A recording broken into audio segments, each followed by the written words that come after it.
The sun cast long shadows across the dusty main street of Eagar, Arizona Territory, as Gabriella O'Connor urged her chestnut mare forward, unaware that her life was about to change forever. The year was 1884, and the 22-year-old schoolteacher was returning from delivering medicine to a family who lived on the outskirts of town. Her thoughts drifted to tomorrow's lessons as the late afternoon breeze carried the scent of sage and desert heat.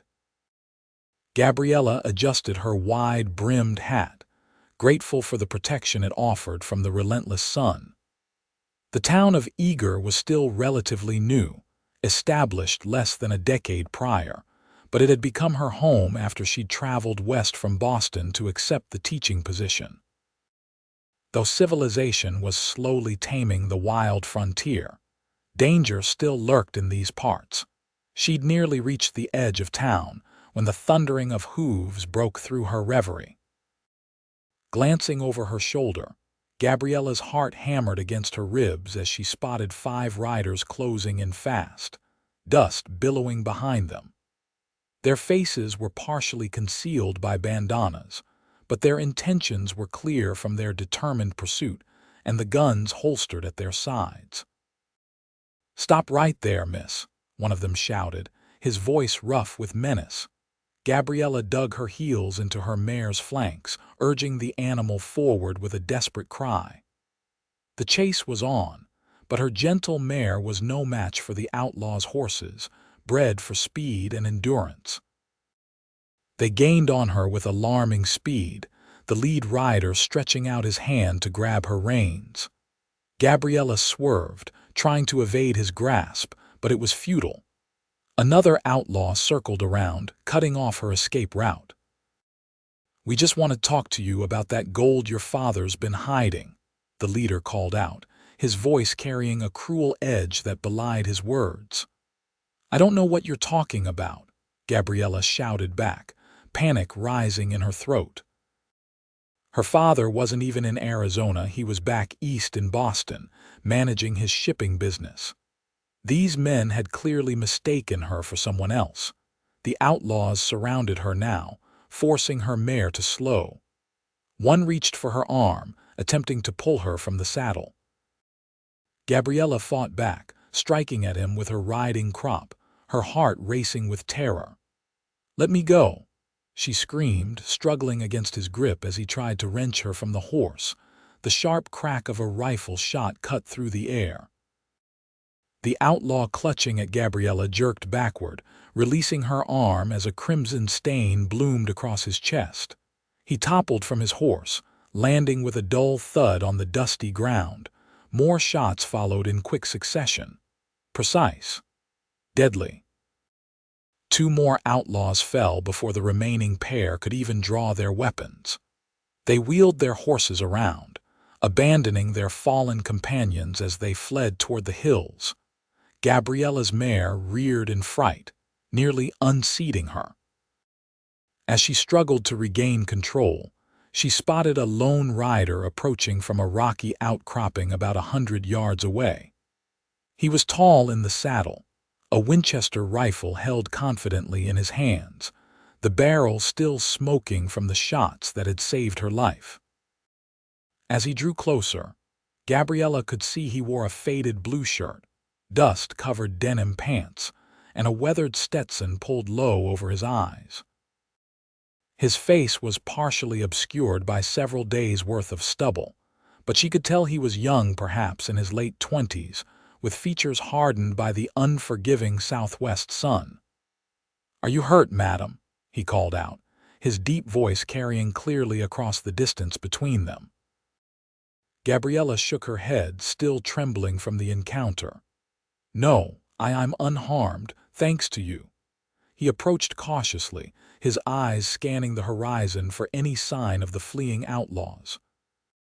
As he drew alongside her, he finally looked directly at her, and Gabriella found herself staring into the most striking blue eyes she'd ever seen. "Ethan Wade," he introduced himself, touching the brim of his hat.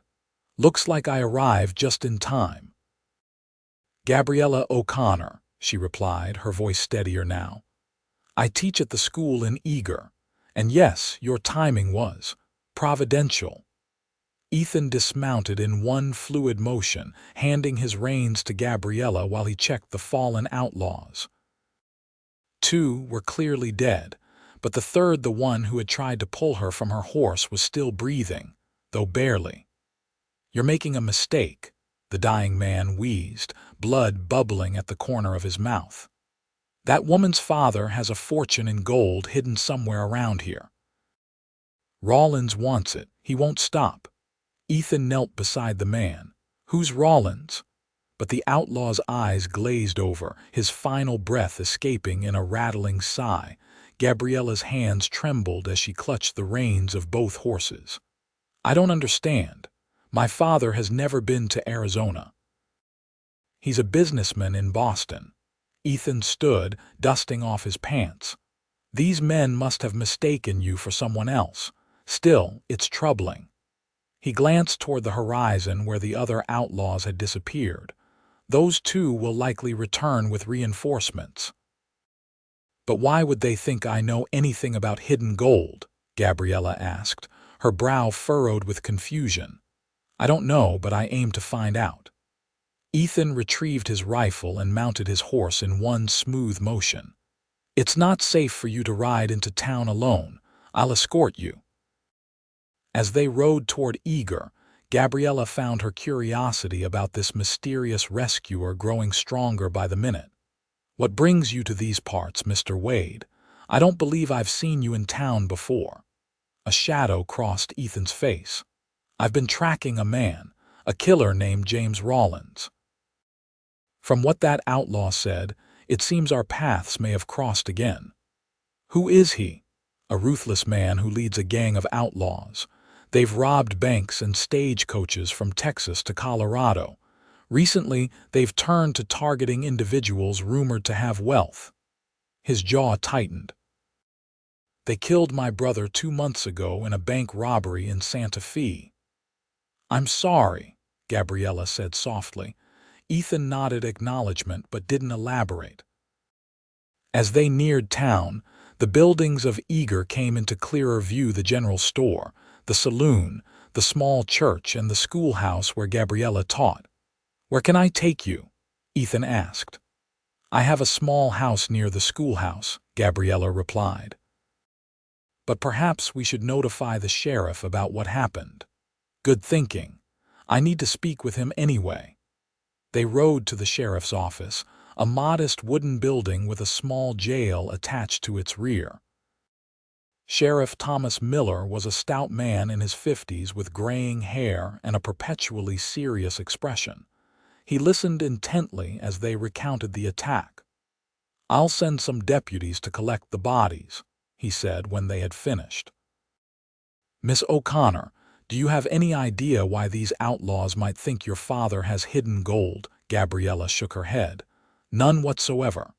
My father has never even visited Arizona territory. He's a shipping merchant based in Boston. The sheriff stroked his mustache thoughtfully. And you, Wade? You say you've been tracking this Rawlins character. For 2 months now, Ethan confirmed. I've tracked him from New Mexico. The trail led me here. Well, I appreciate you saving Miss O'Connor, but I can't have vigilantes operating in my jurisdiction, Sheriff Miller said firmly. If Rawlins is in the area, my deputies and I will handle him. Ethan's expression remained impassive, but Gabriella noticed his hands tighten on the brim of the hat he was holding. With all due respect, Sheriff, Rawlins and his gang have outmaneuvered lawmen across 3 territories. They're dangerous and cunning. Nevertheless, this is my town, the sheriff replied. You're welcome to stay, but leave the law enforcement to me. After they left the sheriff's office, Ethan walked Gabriella to her small house near the schoolyard. The modest dwelling was a single-story structure with a small porch and neat curtains in the windows. Thank you again for saving my life today, Gabriella said as they reached her door. I'm not sure how to repay such a debt. No debt to repay, madam, Ethan replied. Just doing what any decent man would. Gabriella hesitated, then said, "Would you like to come in for some coffee? It's the least I can offer." Ethan glanced at the setting sun. "I appreciate the offer, but I should find a room at the boarding house and tend to my horse." "Of course." Gabriella felt a pang of disappointment but quickly masked it. "Will you be staying in Eagar long?" "As long as it takes to find Rollins," he answered, his expression hardening. "Well, if you need anything during your stay, please don't hesitate to ask." Gabriella opened her door, then turned back. "Actually, if you haven't yet arranged lodging, my neighbor Mrs. Thornfield runs a respectable boarding house just 2 doors down. She serves the best breakfast in town." Ethan's serious expression softened slightly. "I'll keep that in mind. Good evening, Miss O'Connor." "Good evening, Mr. Wade." As Gabriella closed her door, she couldn't help but peer through the curtains to watch him walk away. There was something about Ethan Wade beyond his timely rescue that had captured her attention. Perhaps it was the haunted look in his eyes that spoke of pain and loss, or maybe it was the quiet strength he exuded. Whatever it was, Gabriella found herself hoping their paths would cross again soon. The following morning, Gabriella was surprised to see Ethan Wade among the small crowd gathered outside the schoolhouse. He stood apart from the others, leaning against a hitching post, his hat pulled low. When he caught her eye, he touched the brim of his hat in greeting. After the children had filed into the schoolhouse, Gabriella approached him. "Mr. Wade, I didn't expect to see you here this morning. Sheriff Miller suggested it might be wise for someone to keep an eye on you given yesterday's events," Ethan explained. "Those outlaws might return, especially if they still believe you have information about this supposed gold." "And he appointed you for this task?" Gabriella asked, surprised that the sheriff would entrust her safety to the very man he'd cautioned against vigilantism. A hint of a smile played at the corners of Ethan's mouth. "Not exactly. Let's just say I persuaded him it was a good idea." Gabriella couldn't help but smile in return. "Well, I appreciate the concern, but I can't have armed men loitering outside my classroom all day. The children need to focus on their lessons, not be distracted by mysterious cowboys." "Fair enough," Ethan conceded. "I'll keep my distance during school hours, but I'd like to escort you home afterward if you'll permit it." Gabriella considered his offer. Though she valued her independence, the memory of those outlaws trying to drag her from her horse was still fresh. "That would be acceptable, thank you. Until then, Miss O'Connor." Ethan tipped his hat and walked toward the general store across the street. Throughout the day, Gabriella found her attention drifting to the window, searching for a glimpse of her self-appointed guardian. The children noticed her distraction, exchanging curious glances when she had to ask young Timothy Jackson to repeat a question she hadn't heard. "Miss O'Connor, are you feeling unwell?" asked Martha Stevens, a perceptive 12-year-old. "I'm quite well, thank you, Martha," Gabriella replied, forcing herself to focus on the arithmetic lesson. "Now, let's continue with these multiplication problems." When school dismissed for the day, Ethan was waiting as promised. As they walked toward her home, Gabriella found herself curious to learn more about this man who had saved her life. "How did you become so skilled with a rifle, Mr. Wade?" she asked. "My father taught me when I was young," Ethan replied. "He was a cavalry officer who fought in the war between the states. Afterward, he moved our family west to start fresh." "And your brother, the one you mentioned yesterday," a shadow crossed Ethan's face. "Daniel was my younger brother. He became a bank teller in Santa Fe. He had a wife and a baby daughter." His voice tightened. "When Rollins and his gang robbed the bank, Daniel tried to protect a female customer they were threatening. They shot him without hesitation." "I'm so sorry," Gabriella said softly, instinctively placing her hand on his arm. "That's why you're hunting Rollins." Ethan nodded, his expression grim. "The territorial marshals have been after him for years without success. I swore to my brother's widow that I would bring his killer to justice." "Vengeance is a dangerous path, Mr. Wade." "It's not about vengeance," Ethan replied, though his tone suggested otherwise. "It's about justice." They had reached Gabriella's house, but she was reluctant to end their conversation. "Would you join me for supper?" "I'm a decent cook, despite what some of my students might tell you about the time I brought cookies to the Christmas pageant." For the first time, Ethan laughed, a genuine sound that transformed his face, making him appear younger and unburdened. "I'd be honored, Miss O'Connor, though now I'm curious about these notorious cookies." "Let's just say there was a confusion between sugar and salt," Gabriella admitted with a rueful smile. "But I assure you, my stew is perfectly edible." Inside, Gabriella busied herself with preparations while Ethan stood somewhat awkwardly in her small living room, examining the books on her shelf. "You're well read," he observed, running his fingers along the spines of volumes ranging from Shakespeare to more recent works. "Books were my companions growing up," Gabriella explained as she placed bowls on the small dining table. "My mother died when I was young, and my father was often preoccupied with his business. The family library became my sanctuary." "What brought you all the way from Boston to Eagar?"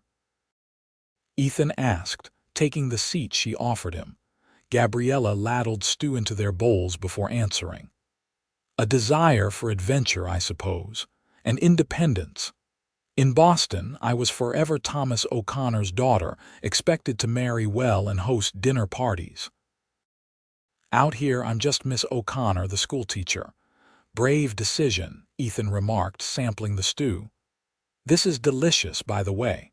"Thank you," Gabriella smiled, pleased by the compliment. "What about you? Where do you call home?" "Nowhere at the moment," Ethan admitted. "I had a small ranch near Taos before what happened to Daniel. I sold it to finance this search." "And when you find Rollins, what then?" Ethan's expression darkened. "I haven't thought that far ahead." They ate in silence for a few moments, the weight of his words hanging in the air between them. "Eagar is a growing town," Gabriella finally said. "They're always looking for men skilled with horses at the livery stable, and Mr. Peterson mentioned he's seeking a partner for his freight business." Ethan looked at her with a mixture of amusement and something else, perhaps appreciation for her optimistic view of his future. "Are you trying to convince me to settle here, Miss O'Connor?" Gabriella felt heat rise to her cheeks. "I'm merely pointing out that there are opportunities, should you ever wish to stop wandering." Before Ethan could respond, a loud knock at the door startled them both. Ethan's hand moved instinctively to his holster as he rose from his chair. "Stay here," he instructed, moving silently to the window and peering through the curtains. "It's Sheriff Miller," he informed her, relaxing slightly but not completely. Gabriella opened the door to find the sheriff looking grim. "Evening, Miss O'Connor." "Wade," he acknowledged with a nod. "I've got news you both need to hear. May I come in?" "Of course." Gabriella stepped aside. "We were just having supper. Would you like some stew?" "No, thank you. This isn't a social call." The sheriff removed his hat and turned it in his hands. "My deputies found something on one of those dead outlaws, a letter that might explain why they targeted you." He pulled a folded paper from his vest pocket and handed it to Gabriella. "It seems they weren't after Thomas O'Connor of Boston, but Thomas O'Connor of Bisbee, who struck gold in his mine 6 months ago and then disappeared. According to this, he has a daughter named Gabriella who teaches school."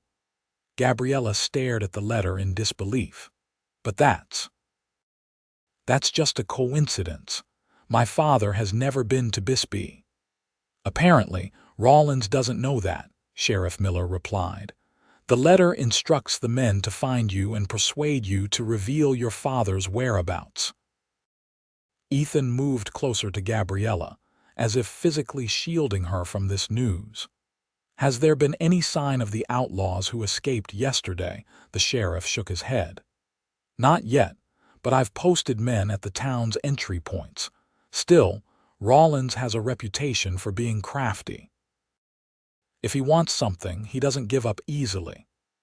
I'm not leaving town, Gabriella declared firmly. My students need me, and I won't be driven away by a case of mistaken identity. No one's suggesting you leave, Sheriff Miller assured her, but you should be aware of the danger. These aren't men who listen to reason. After the sheriff departed, promising to increase patrols near the schoolhouse and Gabriella's home, an uncomfortable silence fell between them. He's right about the danger, Ethan finally said. Rawlins isn't known for his mercy or his willingness to admit mistakes. Gabriella sank into a chair, the weight of the situation finally hitting her. What am I supposed to do? Hide? Stop teaching? I can't live like that. No, but you can be cautious, Ethan replied. And you can let me help you. Why would you do that? Your quarrel is with Rawlins, not with protecting me. Ethan's expression softened as he looked at her. Maybe those two things aren't so separate anymore. The next morning, Ethan escorted Gabriella to the schoolhouse, vigilant for any sign of trouble. The day passed without incident, but as they walked home that afternoon, Gabriella noticed a subtle tension in Ethan's demeanor. "What is it?" she asked. "We're being watched," Ethan replied quietly, his hand resting casually on his holster. "Don't look around. Keep walking normally." Gabriella's heart raced, but she followed his instructions, maintaining their pace. "How can you tell? Years of tracking have sharpened my senses," he explained. "There's someone following us from the rooftops. Been there since we left the schoolhouse." They reached her house without confrontation, but once inside, Ethan's expression was grim. "I don't think you should stay here tonight. It's too isolated, too easy to approach unseen." "Where would I go?" Gabriella asked, trying to keep the fear from her voice. "The hotel in town would be safer. More people around, harder to approach without being noticed." Gabriella nodded, trying to think practically despite her growing anxiety. "I'll pack a few things." As she gathered her belongings, a thought occurred to her. "Ethan, what if we use this situation to our advantage? If Rawlins wants me, perhaps I could be the bait to draw him out." Ethan's face hardened immediately. "Absolutely not. These men are killers, Gabriella. They wouldn't hesitate to harm you." It was the first time he had used her given name, and despite the circumstances, Gabriella felt a flutter in her chest at the sound of it on his lips. "I'm not suggesting I face them alone," she clarified. "But if they're going to come after me anyway, wouldn't it be better to control when and where that happens?" Ethan shook his head firmly. "It's too dangerous. I won't risk your life that way." "It's my life to risk," Gabriella countered. "And I'd rather face this threat directly than live in fear, wondering when they might appear." Their argument was interrupted by the sound of breaking glass. Ethan pushed Gabriella to the floor just as a barrage of bullets tore through the front window. "Stay down," he commanded, drawing his revolver and crawling toward the shattered window. He risked a quick glance outside, then ducked as another shot splintered the window frame above his head. "At least 3 of them," he reported. "They've got us pinned down. Is there another way out?" Gabriella asked, her voice remarkably steady despite the chaos. "Back door leads to an alley," Ethan replied. "But they'll be expecting that. We need a diversion." Gabriella's mind raced. "The lamp oil.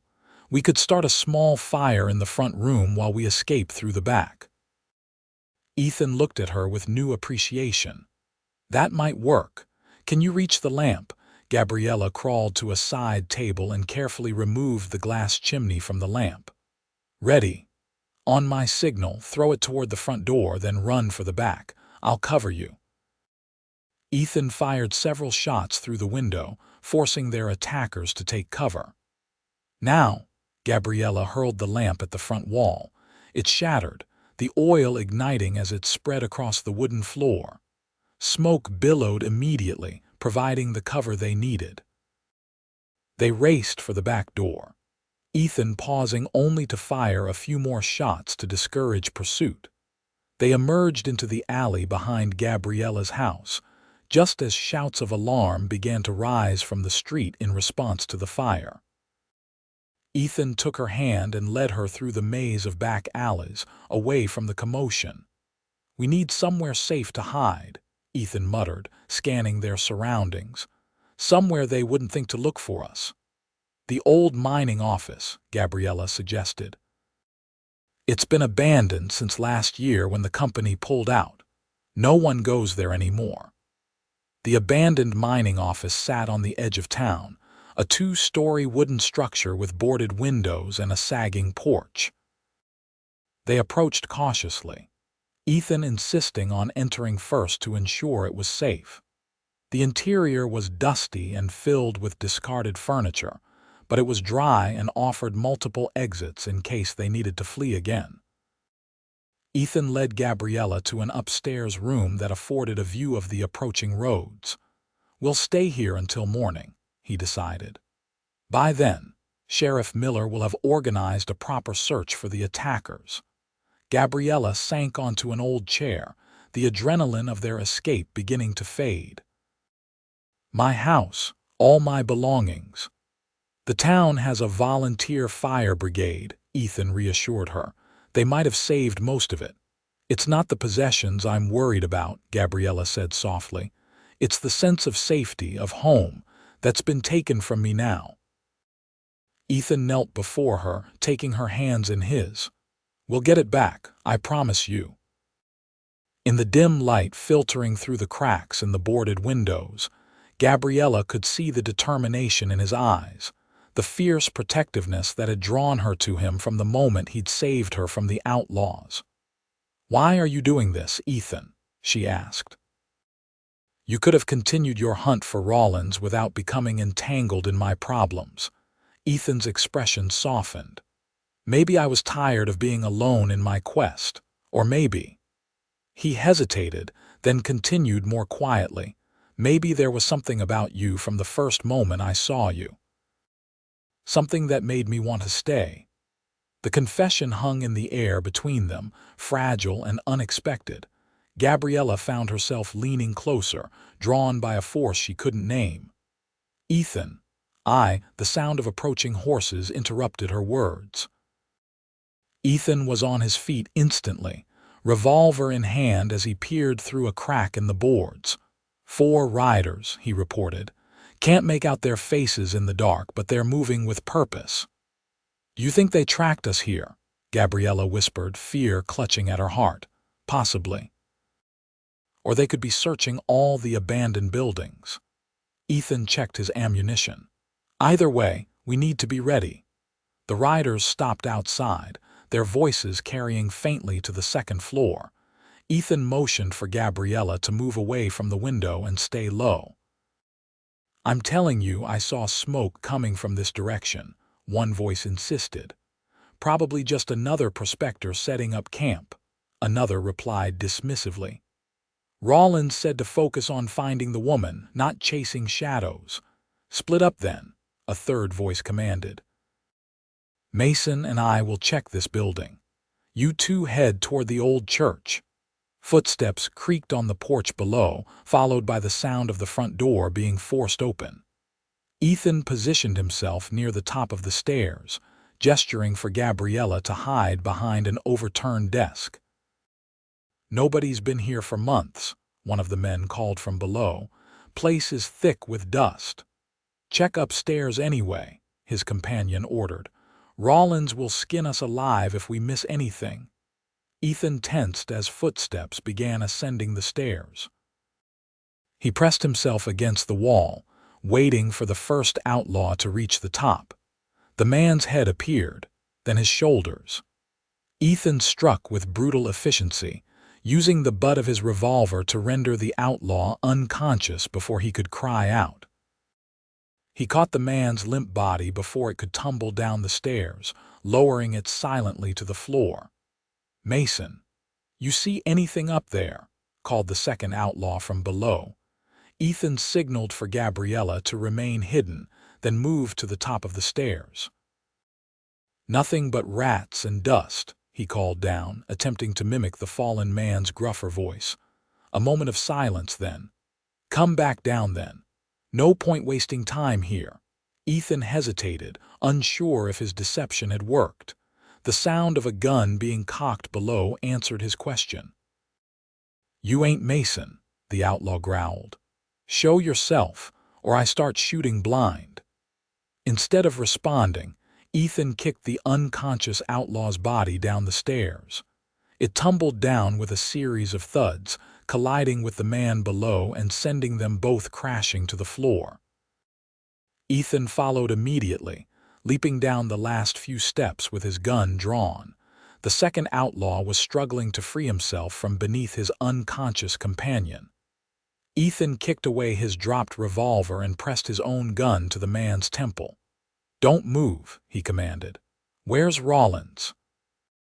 The outlaw's eyes widened with recognition. "You're Wade, the one who's been tracking us." "Answer my question. Where is he?" "Go to hell," the outlaw spat. Ethan pressed the barrel harder against the man's head. "Last chance." Fear finally overcame defiance. "Old Brennan Ranch, north of town." "But you'll never get to him. He's got at least 15 men with him." "We'll see about that." Ethan struck the man with his revolver, rendering him unconscious like his companion. Gabriella had descended the stairs and stood watching the exchange with a mixture of fear and admiration. "What now?" she asked. "Now we tie these two up and get word to Sheriff Miller," Ethan replied, already searching for something to bind the outlaws. "Then I'm going to pay Rollins a visit." "You can't go alone," Gabriella protested. "You just heard him 15 men. It would be suicide." "I don't plan to face them all in a gunfight," Ethan assured her. "But I need to end this, Gabriella. For my brother and now for you." They used strips torn from an old curtain to bind and gag the outlaws, then waited until the other two riders were well away before slipping out of the mining office. They moved cautiously through the shadows of buildings, avoiding the main streets where the search for them might be continuing. The sheriff's office was dark when they arrived, but a dim light shone from the adjacent jail. Ethan knocked quietly on the side door. After a moment, a deputy opened it, his hand hovering near his holster until he recognized them. "Miss O'Connor, Mr. Wade. Sheriff's been searching all over for you since the fire." "Is he here?" Ethan asked. "In his office," the deputy confirmed, stepping aside to let them enter. "He'll be mighty relieved to see you both safe." Sheriff Miller was indeed relieved, though his expression quickly turned serious as Ethan related what they had learned from the captured outlaws. "The Brennan Ranch is a good location for a hideout," the sheriff admitted. "Isolated, defensible, with clear views of approaching riders. But if Rollins has that many men, I can't just ride in with my 3 deputies." "What about forming a posse?" Gabriella suggested. The sheriff shook his head. "Most of the men in town are shopkeepers and farmers, not gunfighters. I'd be leading them to slaughter." "Then let me go," Ethan insisted. "I can approach under cover of darkness, assess their defenses." "And then what?" Sheriff Miller demanded. "Take on 15 armed outlaws by yourself, if necessary." The sheriff studied Ethan for a long moment, then sighed heavily. "I've sent a telegram to the U.S. Marshal's office in Tucson. They're dispatching men, but they won't arrive until tomorrow at the earliest." "Rollins won't wait that long," Ethan argued. "Not now that 2 of his men are missing. He'll either come looking for them or move on to another hideout."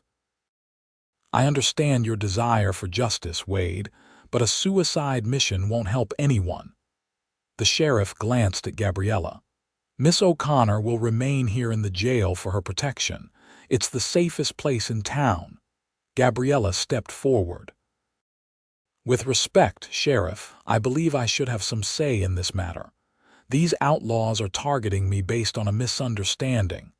Perhaps if I could speak with this Rawlins." "Absolutely not," Ethan cut in, his tone brooking no argument. "Ethan's right," Sheriff Miller agreed. "Rawlins isn't the type to listen to reason. His reputation for violence is well earned." After further discussion, they reached a compromise. Ethan would conduct a reconnaissance of the Brennan Ranch at dawn, gathering intelligence on Rawlins' strength and position, but taking no action until the marshals arrived. Meanwhile, Gabriella would remain under guard at the jail. Before Ethan departed, he asked for a moment alone with Gabriella. The sheriff nodded understanding and stepped outside with his deputy. "I don't like leaving you," Ethan admitted once they were alone, "but it's safer this way." Gabriella reached out to touch his face, her fingers gentle against his stubbled cheek. "Promise me you'll be careful." "No heroics, just information gathering as you agreed." "I promise," Ethan replied, covering her hand with his own, "when this is over." "When this is over," Gabriella prompted when he didn't continue. Ethan's eyes held hers, filled with emotions he seemed unable to express. "When this is over, I'd like to stay, in Eagar, if you'd want me to." Gabriella's heart soared at his words. "I'd like that very much." Impulsively, she rose on her tiptoes and pressed her lips to his. It was a brief kiss, sweet with promise and heavy with the fear of separation, but it conveyed what neither could fully express in words. "I'll come back to you," Ethan vowed softly against her lips. "That's a promise I intend to keep." With dawn approaching, Ethan slipped out of town on horseback, following the northern trail toward the Brennan Ranch. Sheriff Miller arranged for Gabriella to have the small back room of the jail, normally reserved for female prisoners, as her temporary quarters. Despite the sheriff's assurances about her safety, Gabriella found sleep elusive. Her thoughts kept returning to Ethan, riding alone into potential danger. Their kiss replayed in her mind the feel of his lips against hers, the unspoken emotions in that brief connection, the promise of a future together when this ordeal ended. Morning brought no word from Ethan, and Gabriella's anxiety grew as the hours passed. By mid-afternoon, even Sheriff Miller was showing signs of concern. "He should have returned by now," the sheriff muttered, pacing the length of his office where Gabriella sat near the window. "Even if he spotted trouble, he should have been able to slip away and report back." "Something's wrong," Gabriella stated, rising from her chair. "We need to do something." "The marshals should be here by nightfall," the sheriff reminded her. "Best to wait for them." "And if Ethan doesn't have until nightfall," Gabriella challenged, "what if Rawlins captured him? What if he's hurt?" Before the sheriff could respond, a commotion erupted outside. They moved to the window to see a lone rider galloping down the main street, his horse lathered with exertion. As he drew closer, Gabriella's heart leaped. It was Ethan, but something was wrong. He was slumped in the saddle, one hand pressed to his side. Sheriff Miller rushed outside, Gabriella close behind him despite his protests. They reached Ethan just as he pulled his horse to a stop before the sheriff's office. Blood stained his shirt where his hand pressed against a wound. "Rawlins," he gasped as the sheriff helped him dismount. "Moving out, taking the mountain pass. Ambush." "Let's get him inside," Sheriff Miller ordered, supporting Ethan's weight as they moved toward the office. "Deputy, fetch the doctor." Inside, they eased Ethan onto a cot. Gabriella knelt beside him, her hands shaking as she helped remove his blood-soaked shirt to reveal a bullet wound in his side. "Not as bad as it looks," Ethan managed, though his pallor suggested otherwise. "Grazed me. Lost blood, but nothing vital hit." What happened? Sheriff Miller asked, pressing a clean cloth to the wound. Ethan grimaced in pain but continued. Got close enough to see them breaking camp. Rollins is planning to intercept the marshals in Phantom Canyon. Perfect spot for an ambush. How many men? The sheriff demanded. 12 that I counted. Well armed. Ethan's eyes sought Gabriella's, his expression softening when he found her gaze. Sorry I broke my promise about being careful. You came back, Gabriella replied, blinking back tears. That's the promise that matters. The doctor arrived moments later, shooing everyone out while he treated Ethan's wound. Sheriff Miller used the time to formulate a plan. The marshals won't know about the ambush, he explained to Gabriella. If Rollins catches them in that canyon, it'll be a massacre. I need to ride out and warn them. But your deputies, too, are escorting prisoners to Tucson, and Johnson here needs to stay and watch the jail, the sheriff explained. I'll ride out alone. It's our only chance. What about Ethan's information that Rollins has 12 men? Gabriella pressed. You'll be outnumbered just like the marshals. I don't plan to engage them, just avoid the canyon and meet the marshals on the main road. The doctor emerged from the back room, wiping his hands on a cloth. He'll live. The bullet grazed his ribs but didn't penetrate deeply. He's lost blood and needs rest, but he's a strong young man. With proper care, he'll make a full recovery. Can I see him? Gabriella asked. The doctor nodded. Briefly. He needs sleep more than company. Ethan was propped up on the cot, his torso wrapped in bandages. He looked pale but alert, his eyes brightening when Gabriella entered. The doctor says you'll recover, she said, taking the chair beside his cot. Told you it wasn't as bad as it looked, Ethan replied with a weak smile. Did the sheriff send for the marshals? They're already on their way, but Rollins is planning to ambush them in Phantom Canyon, Gabriella explained. Sheriff Miller is riding out to warn them. Ethan tried to sit up, wincing with the effort. Alone? That's too dangerous. Rollins might have scouts watching the roads. He has no choice. His deputies are away except for Johnson. Ethan sank back, frustration evident in his expression. I should be going with him. You'd fall off your horse before you reach the town limits, Gabriella admonished gently. The best thing you can do right now is rest and heal. She stayed with him until his eyelids grew heavy with exhaustion and medication. As he drifted to sleep, his hand found hers, fingers intertwining.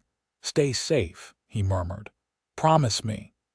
I promise, Gabriella whispered, though she wasn't certain he heard her as sleep claimed him. Sheriff Miller departed shortly after, armed with Ethan's detailed description of Rollins' position and planned route.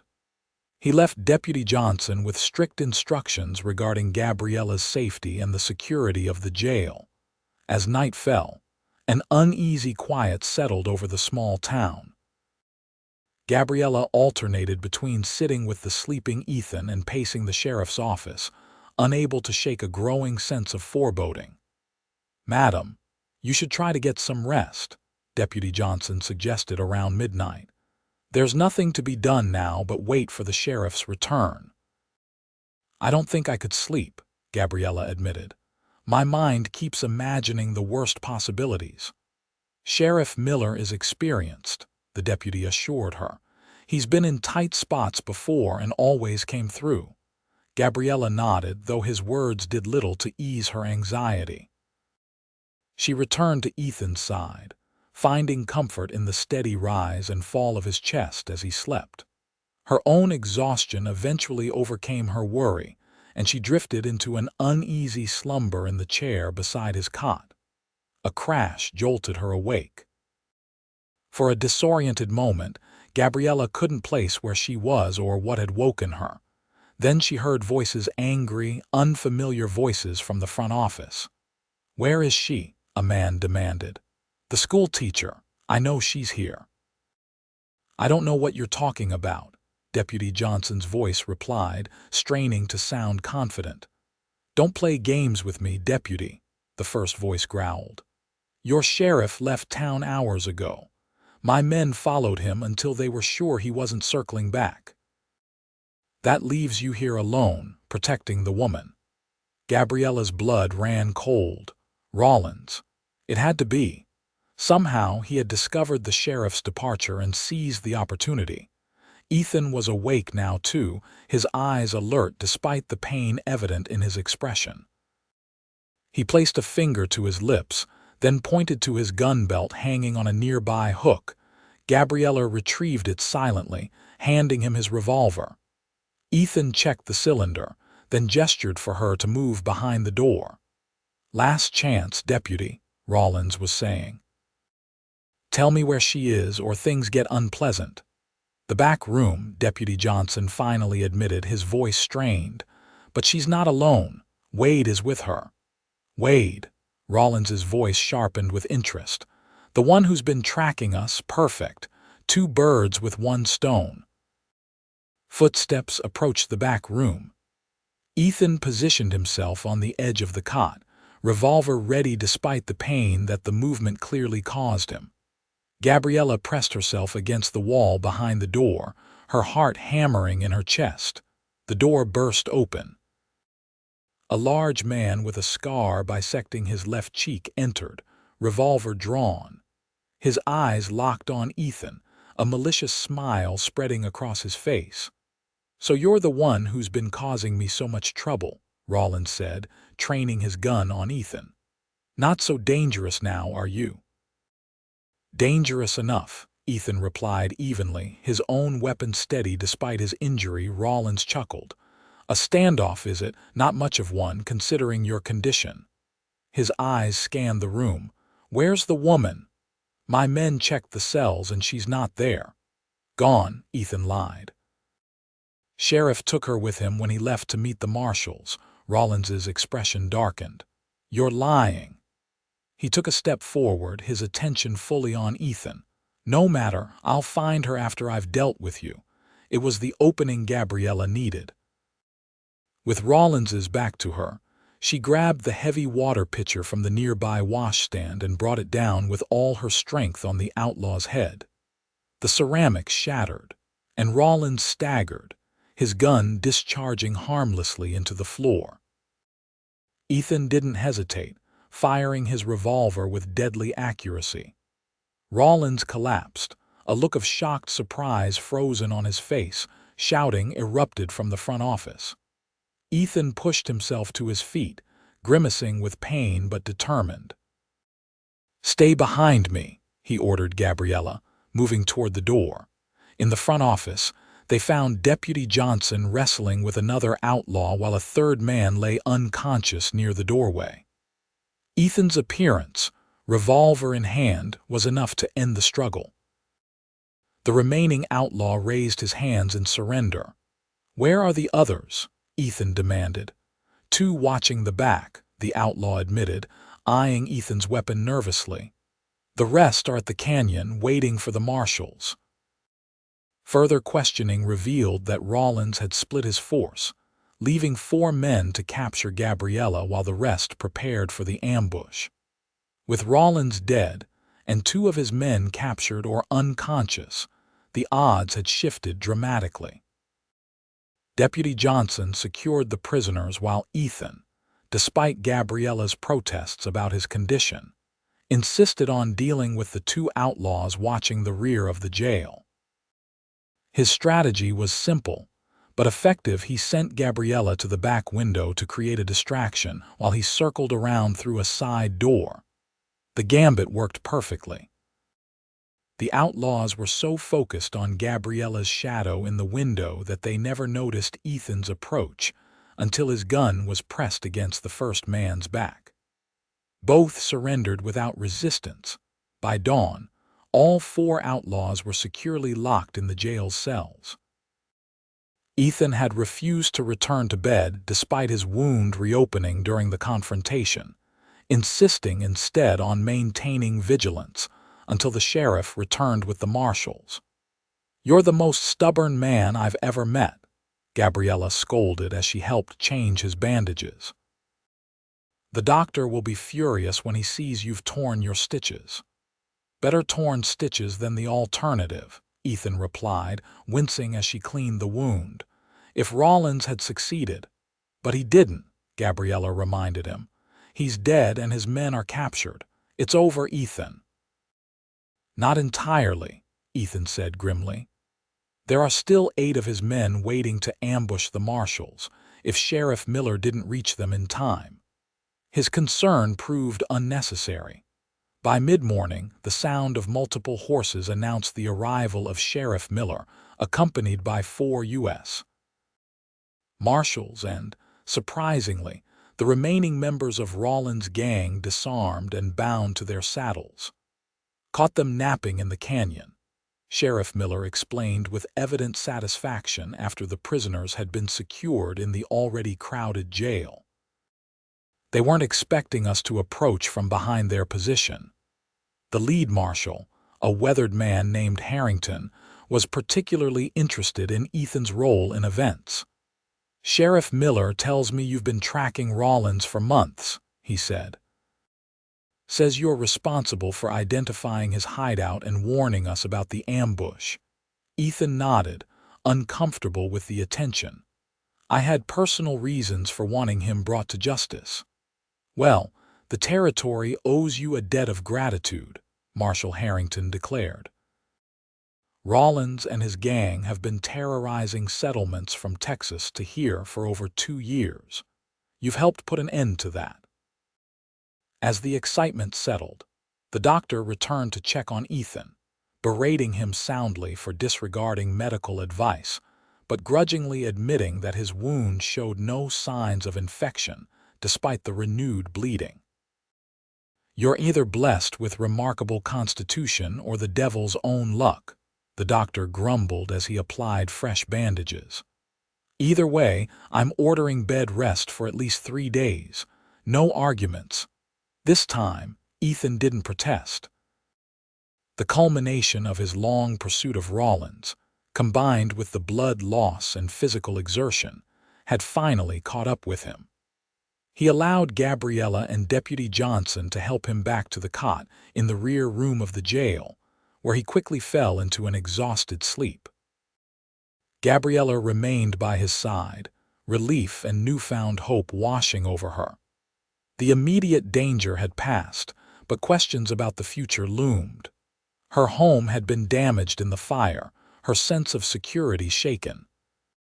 And then there was Ethan, his quest for vengeance fulfilled, his promise to stay in Eagar hanging between them like an unfinished melody. When Ethan woke late that afternoon, he found Gabriella dozing in the chair beside him, her hand still clasping his. The sight filled him with a warmth he hadn't experienced since before his brother's death, a feeling of homecoming, of possibilities opening rather than closing. "Gabriella," he said softly, squeezing her hand. She stirred, blinking away sleep before focusing on his face. "You're awake." "How do you feel?" "Better," Ethan replied truthfully. "Clearer somehow," Gabriella tilted her head questioningly. "Clearer. For months I've lived with nothing but vengeance in my heart," Ethan explained. "It consumed me, drove me, left room for little else. Now that Rollins is gone." He paused, searching for the right words. "It's like a fog has lifted. I can see beyond the next day, the next pursuit." "And what do you see?" Gabriella asked, her voice barely above a whisper. Ethan's eyes held hers. "A future. Here if you'll have me." "I thought I made my feelings clear last night," Gabriella replied, a soft smile playing at her lips. "You did," Ethan acknowledged. "But circumstances have changed. The danger's past. You're free to return to your life without looking over your shoulder. You might not need or want a former bounty hunter complicating things." "Is that what you think?" Gabriella asked, her expression somewhere between amusement and exasperation. "That I kissed you out of gratitude or fear?" The thought had crossed my mind. Gabriella leaned closer, her face inches from his. "Then allow me to clarify my position, Mr. Wade." Her kiss left no room for doubt. Unlike their first, brief exchange, this was a declaration confident, unhurried, and filled with promise. When they finally parted, Ethan's doubts had vanished like morning mist under the desert sun. "I believe I understand your position perfectly, Miss O'Connor," he murmured, a smile spreading across his face. Recovery, for both Ethan and the town of Eagar, came gradually over the following weeks. The marshals departed with their prisoners, bound for the territorial prison in Yuma, where they would await trial for their numerous crimes. Sheriff Miller resumed his normal duties, though he now greeted Ethan with the respect accorded to a fellow lawman rather than the suspicion previously reserved for vigilantes. Gabriella's house, while damaged by smoke and water, proved salvageable. The townspeople, grateful for her safety and Ethan's role in capturing the outlaws, organized a work party to repair the structure. In the meantime, Gabriella accepted Mrs. Thornfield's offer of a room at her boarding house, the very establishment she had recommended to Ethan on their first meeting. As his wound healed, Ethan found himself contemplating his future with increasing clarity. His savings from the sale of his ranch near Taos would provide a modest start, but he needed occupation, purpose beyond the hunt that had driven him for so long. The opportunity came unexpectedly, during a conversation with Martin Peterson, the freight business owner Gabriella had mentioned during their first dinner together. "I'm not getting any younger," Peterson admitted as they shared a drink at the town's saloon. "Business is growing faster than I can manage alone. Stage Line wants regular service to Fort Apache and the mining camps to the south. I need a partner with a good head on his shoulders and steady nerves." "I don't know the first thing about running a freight business," Ethan confessed. Peterson waved away the objection. "You know horses, you know the territory, and from what I hear, you can handle trouble when it comes calling. The rest can be learned."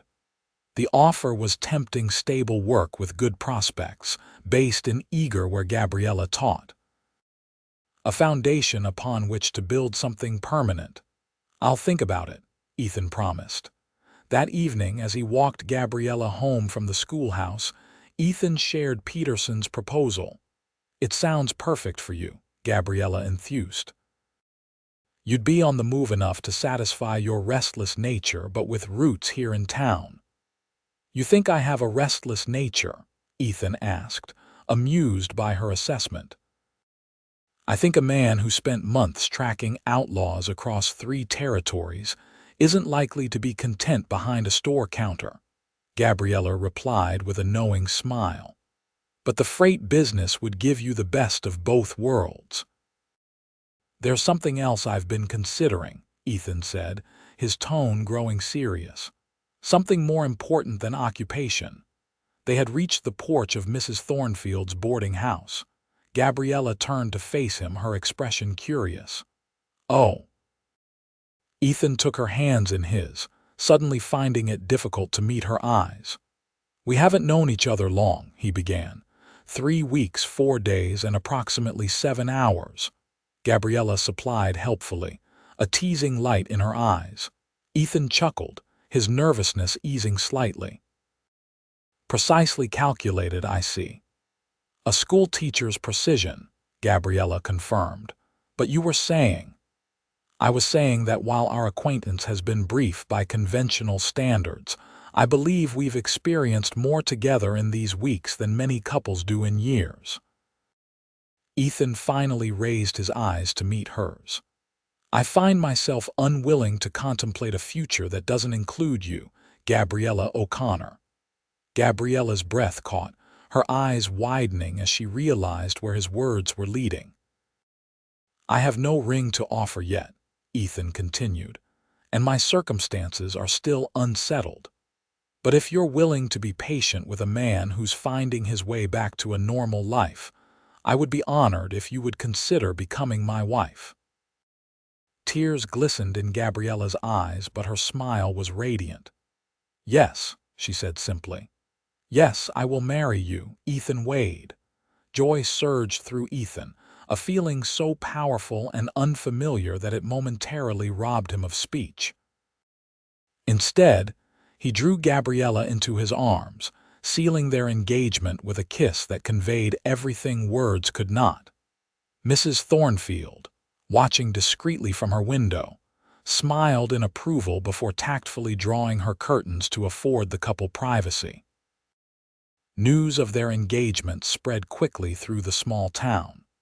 Most reactions were positive. The schoolteacher and the hero who had rid the territory of Rawlins made a romantic story that appealed to frontier sensibilities. A few voices expressed concern about the hasty nature of the match, but these were largely silenced by Sheriff Miller's wholehearted endorsement.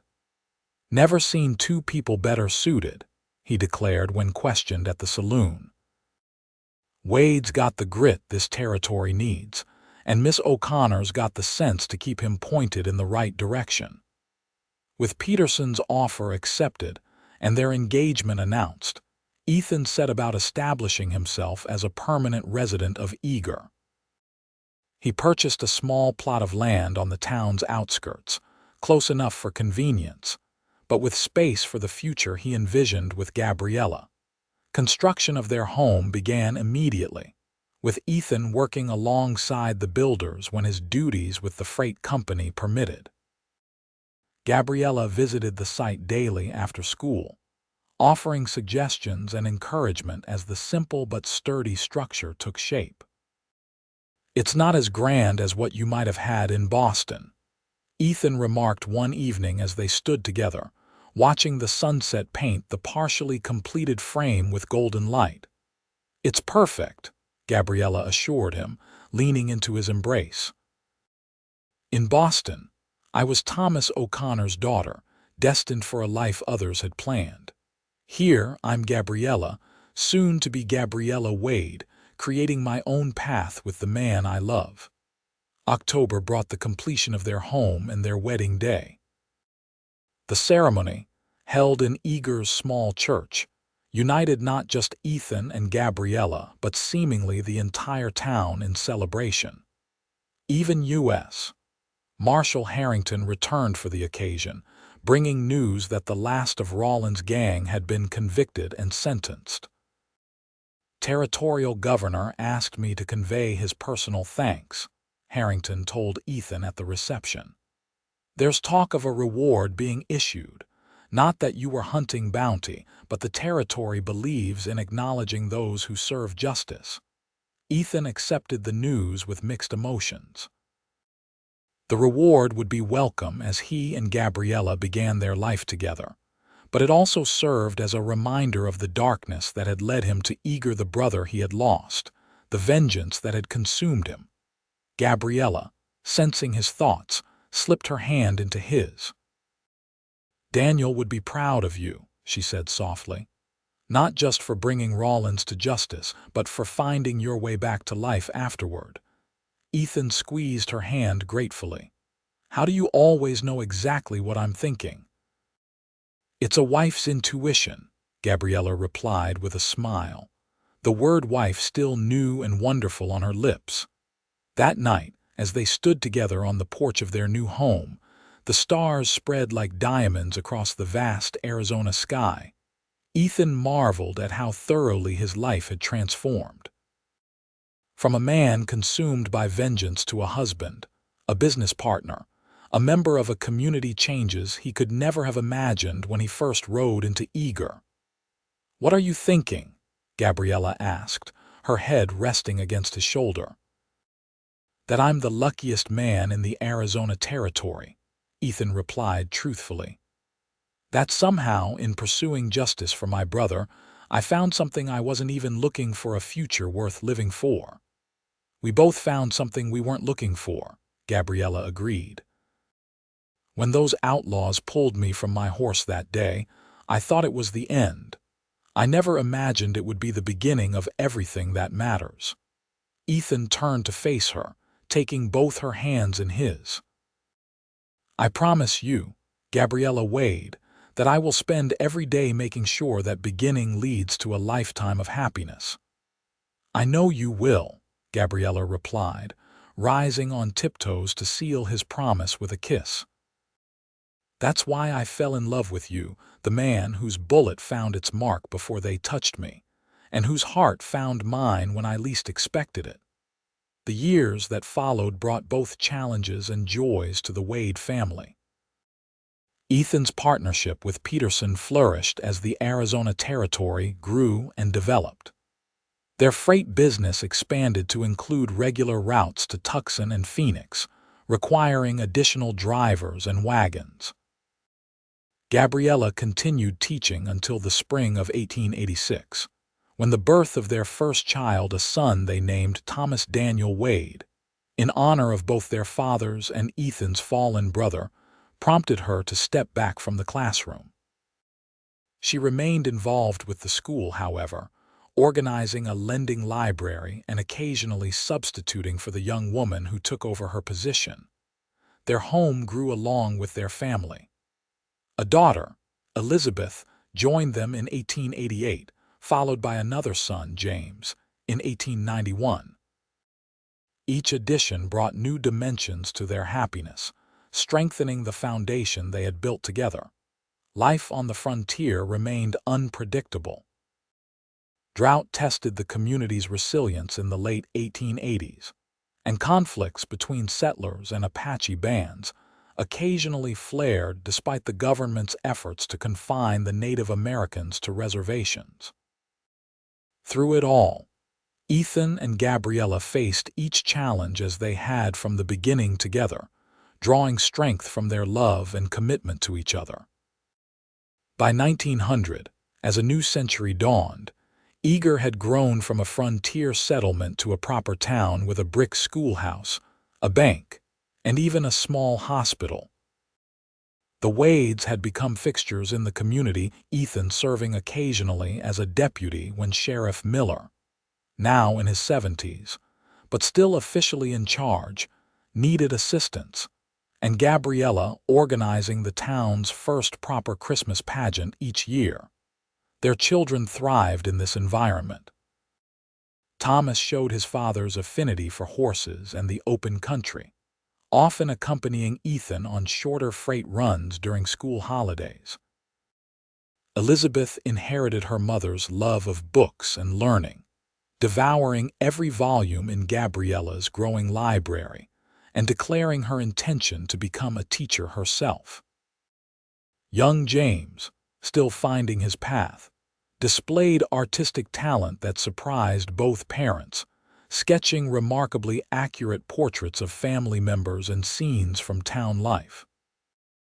On the evening of their 16th wedding anniversary, Ethan and Gabriella sat together on the porch of their home, watching the sunset as they had done countless times before.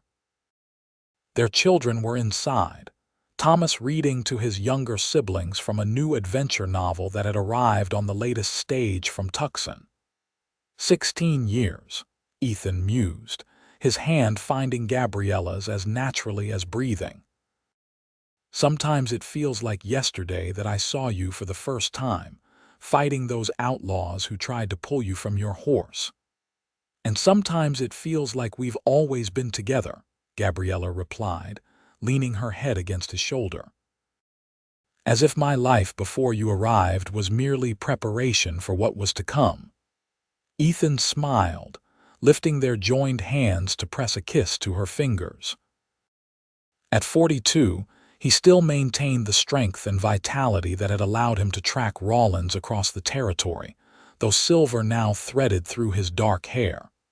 The years had been equally kind to Gabriella, her beauty maturing rather than fading with time. "You ever regret it?" he asked suddenly. "Staying here instead of returning east, you could have had a different life, more comfort, more culture for the children." Gabriella straightened, turning to face him with an expression of mild exasperation. "Ethan Wade, after 16 years, are you still harboring doubts about my choice?" "Not doubts," Ethan clarified. "Just, Awareness of what you gave up for this life with me. I gave up nothing that I valued, Gabriella assured him firmly. I gained everything that matters: a husband I adore, children who make me proud every day, work that fulfills me, a community where we belong. Her expression softened as she reached up to touch his face. The girl who came west seeking adventure found something far more precious: a love strong enough to build a life upon. I have never regretted that, not for a single moment. Ethan covered her hand with his own, turning to press a kiss to her palm. Nor have I. From the moment I saw you fighting those outlaws with such courage, something in me recognized you not just as someone to protect, but as the person who would finally heal what had been broken in me. We healed each other, Gabriella corrected gently, and we built something beautiful together. Inside the house, they could hear their children laughing at some passage in the book Thomas was reading. The sound drifted through the open windows, a testament to the family they had created, the love they had nurtured and grown over 16 years of shared life. Yes, Ethan agreed, drawing Gabriella close as the last rays of sunset gilded their home with golden light. Yes, we certainly did.